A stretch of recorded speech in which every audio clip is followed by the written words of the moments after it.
Hey, everybody. So, the big three: eyes, groin. We've already covered those. What's the third one? The throat. Those are the big self-defense targets. So, today we're going to look at the throat.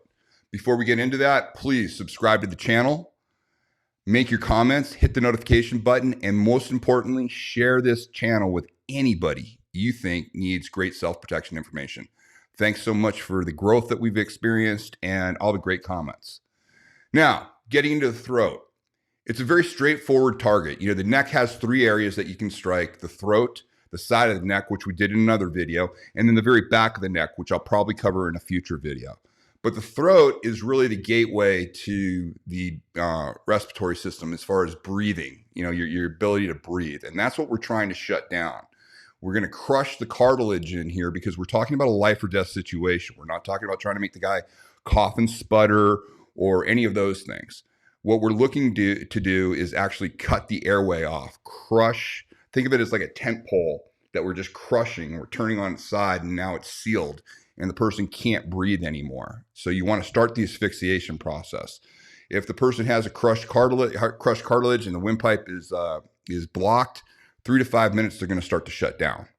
Okay, it's going to starve the body of oxygen. So it's a serious injury. Now, you've seen, all the classic self-defense looks, all the different line diagrams and combatives manuals, and what we're doing. And like the one up on right here, this one. That is the classic thumb strike. So it's using your thumb, coming in, striking the guy right in the throat. That's usually made to, for people to cough and sputter.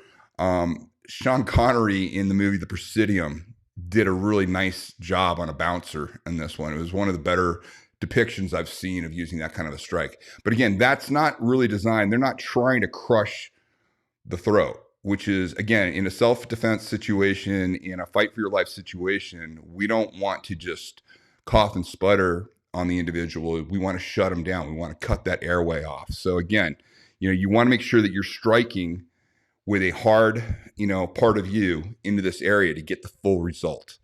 So what I'm going to start with is a video from the NBA. You can see LeBron James catch a elbow, or really like a forearm, right into his throat. And you're going to see, he's going forward. The other guy is going forward. They meet badly.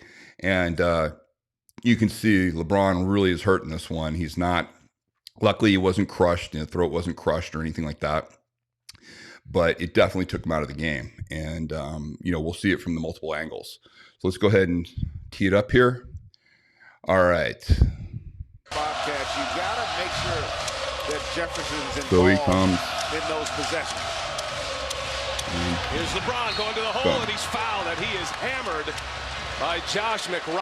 Okay, so now they're going to replay this. So pay attention to where it is. You're going to see that the striking surface is right about here when the guy goes up, but you're going to see he really lunges out there to stop LeBron right in his tracks. And LeBron is looking up at the basket, opening up the throat, which makes it just a very easy strike for this guy. But check out all the multiple angles here. They're going to probably take a look at this. Not sure that McRoberts made a play on the basketball. Let's see if we have a replay of that one.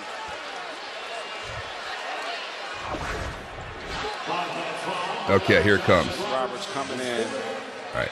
Yeah. Boom. Stop from that angle. That's clearly going to be a flagrant. Question is it a flagrant 2? And that's him trying to get away from it. Very well could Watch. be, because he did not make He's any up. play, and he goes above the neck. He catches it all right there. Really no place for that kind of a play, especially in this. That really stretch, shows it. where we still have a game that's in doubt. Okay. So, that's really what you're looking at, when you're looking at throat. Here, the guy was coming up. Now, you saw LeBron try to pull away from it, but he still caught a really good shot there, and he was definitely coughing and sputtering in that one. Again, these are sports injuries. This is a sports, this is an accident. It's not, the person wasn't deliberately trying to crush LeBron's throat. He was just trying to, enforce that area to make it much tougher. He wants everybody to think every time they go up for a layup, they're going to have to think about maybe getting a forearm to the throat. That's what enforcers do. They do it in all sorts of sports. Hockey, they'll do it in roller derby. They'll do it in basketball. People are just known for being that way.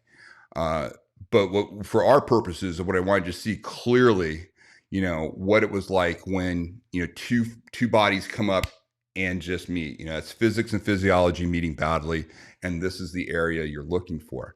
Now we're going to see a law enforcement application of the throat, striking the throat. This is going to be an open hand, but there's a couple of things I want you to point out. This happened in Las Vegas.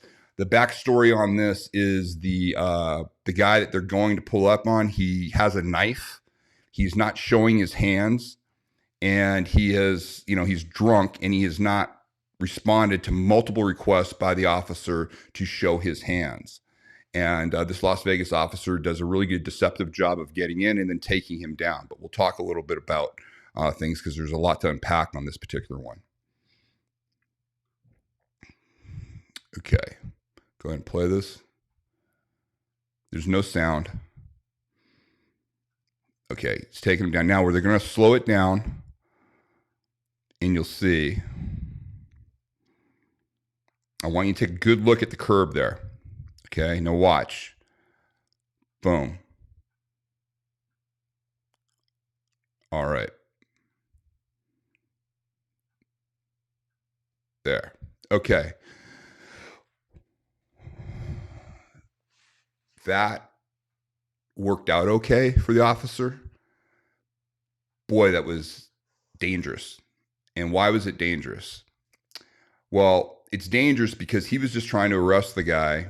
Yes, the guy may have had a knife in there, and he did. But did you notice how close his head was to the curb? Okay, this is the other thing. When somebody's standing up and you're going to strike the throat,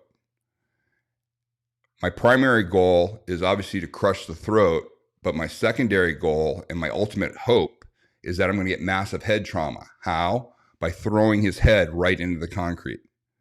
Okay, because once you get the person going back like that with a open hand, and especially with a hard strike, either a forearm strike or a punch into the throat, you have a much greater chance of getting massive head trauma because the person's going to go, they're going to lose their balance, they're going to go back. It's a very violent reaction that they have to getting hit in the throat. And the dangerous part for that particular officer is he easily, a couple of inches over to the side, he easily could have hit his head on the curb at that point and brained himself.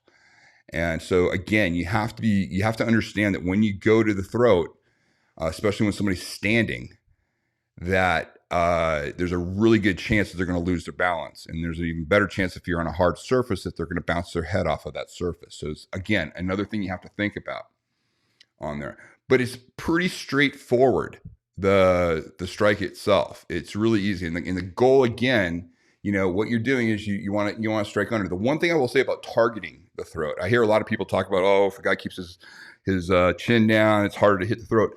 Don't aim for the throat. I've taught all of my people for years to go right at top of the sternum. Basically, right about here is where you strike, and then it always goes up into the throat. It just, even if the person's chin is down, it'll knock them up and get right into the throat each and every time. So it's a really straightforward strike. But the most important thing on this is you have to use all your body weight. You saw that police officer throw all of his body weight into the shot. That was one thing where he did really, really well. Again, his goal was to arrest the guy. So again, it could have been a much more grievous injury to that individual. Luckily, he was drunk. He hit a flat surface. His head was up. It worked out okay. But again, you want to be very careful, especially, when I'm training officers on use of force and stuff like that, that you have to be careful. What you do on the mats oftentimes doesn't translate to the street, because the street is the street and there's hard surfaces. And if you're only training on mats all the time, oftentimes you'll do things that you can get away with on the mats that a real human in the street could easily break something on them or severely injure themselves. So you have to always, be aware of that. But your goal is very straightforward. It's asphyxiation. You want to cut off the airway. That is what, you get from the throat. And it's just crushing that windpipe. Yes, there are ways you can get in there and you can just, use your hand and you can crush all of that. Not worth going into. I'd much rather see you do something where you use a hard surface on you and you throw all your body weight into the strike, and that's the result that you're looking for. Okay. But again, this is something that's a very serious strike. I see people screwing around with throat strikes all the time, even making people cough and sputter and do stuff like that. It is dangerous. I've seen people, hurt thyroid. The thyroid is here. There's a lot of damage you can do in the neck area. It's definitely not anything to screw around with. And be very careful when you're training this, that you make sure that you're going light striking on this, because again, the throat can't take a lot of trauma at all, and you have to be really careful. Highly effective though. You can put somebody down really quick with one of these strikes if you know how to do it correctly. So it's worth learning. All right. So that gives you your big three. So if you look at the videos that we have right now, we have the eyes, we have the groin, and we have the throat. All right. So we've covered those targets. I'll continue to do parts of the body and break those down for you. I have a lot of good videos. The challenge for me is my best stuff as far as, and I don't mean to be gratuitous, but if I wanted to show real injury and real graphic injury, I have that information. It's hard to view sometimes. It's extremely useful, but YouTube, the parameters of YouTube just don't allow me to use it. So again, I'm just trying to, anticipate some of the comments, because yes, there are better videos out there. I just have to be careful which ones I use. Anyways, I appreciate everything. If you have any questions about this target, please post them. I really appreciate the comments. I try to answer as many as possible. But again, it's getting kind of overwhelming right now, but I do peruse them. And, if there's something I really think I need to respond to, I do. But I appreciate you guys all taking the time. Look forward to, hearing from you, and please sign up for surviveviolence.com so you can start getting uncensored information. All the best.